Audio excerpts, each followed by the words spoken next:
Ang taong namumuhay sa katotohanan ay walang takot iaalay ang kaniyang buhay.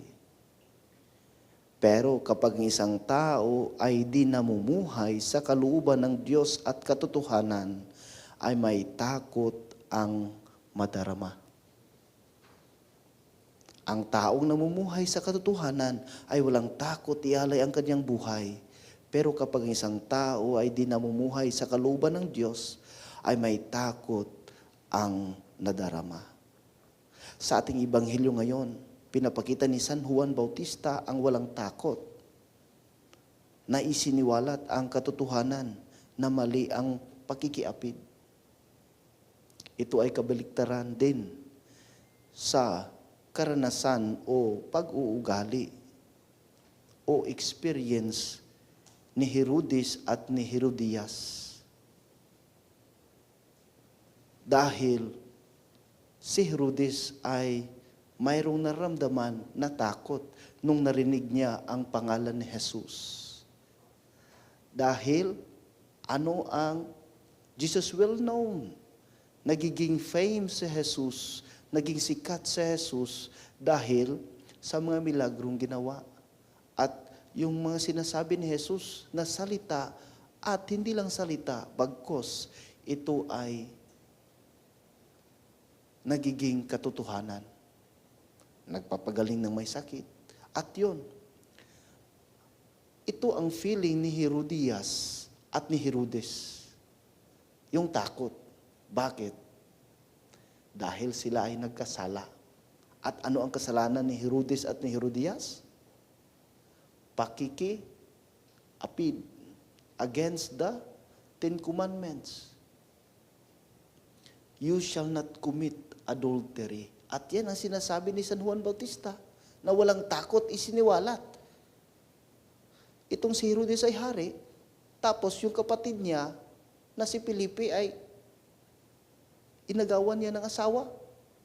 Pakikiapid. At walang takot itong si San Juan na isiwalat ang katotohanan. At dahil dito, galit na galit itong si Herodias. Dahil sa galit ni Herodias, siya din ang dahilan bakit naputulan ng ulo si San Juan.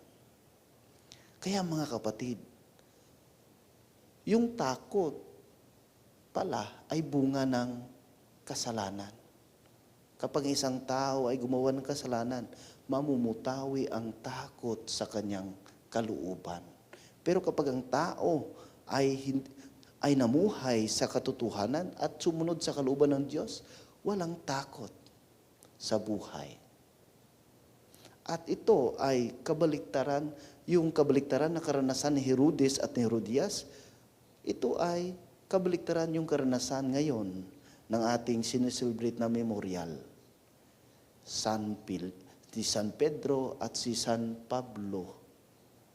San Pedro Bautista at San Pablo Miki, ang companions, martir sa Japan.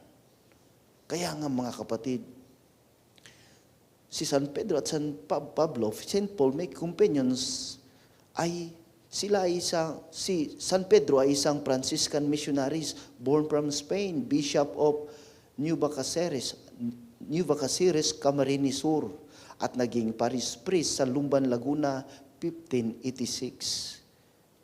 And he established in Quezon City called San Francisco del Monte.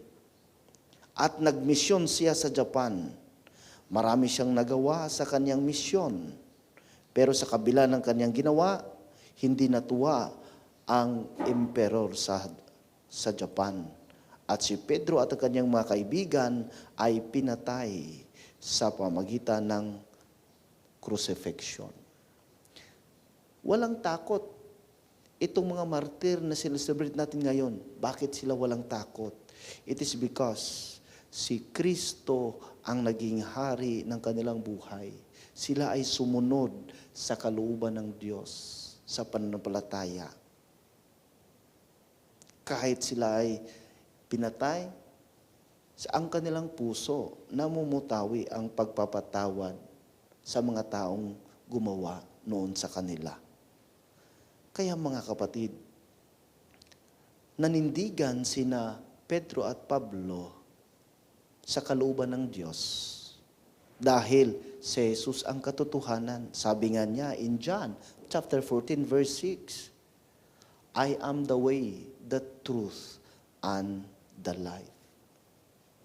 Ang dagdag pa nito in John chapter 3 verse 17, sabi ni Jesus, whoever believes in me will not perish but have an eternal life. At ito ang malaking hamon sa atin mga kapatid, na manindigan sa katotohanan na si Kristo ang hari ng ating buhay. Si Kristo ang hari ng ating buhay upang hindi tayo mamumuhay sa takot sa mundo. At kung si Jesus ang hari ng ating buhay, sabi ni Bishop Baron, sabi niya, if God is our King in our life, fear will not manifest into our lives. It is because we are comfortable in His presence. Nang ibig sabihin ay, kung si Kristo ang hari ng ating buhay, tayo ay komportable na kausapin siya. Hindi tayo takot. It is because He is our friend. Kaibigan natin si Jesus. At kung kaibigan natin si Jesus, our hearts open to Him always. Kaya nga, yung takot ay mawawala. Dahil nandyan si Jesus na kaibigan natin, He is our companion. Hindi katulad ni Herodes at Herodias.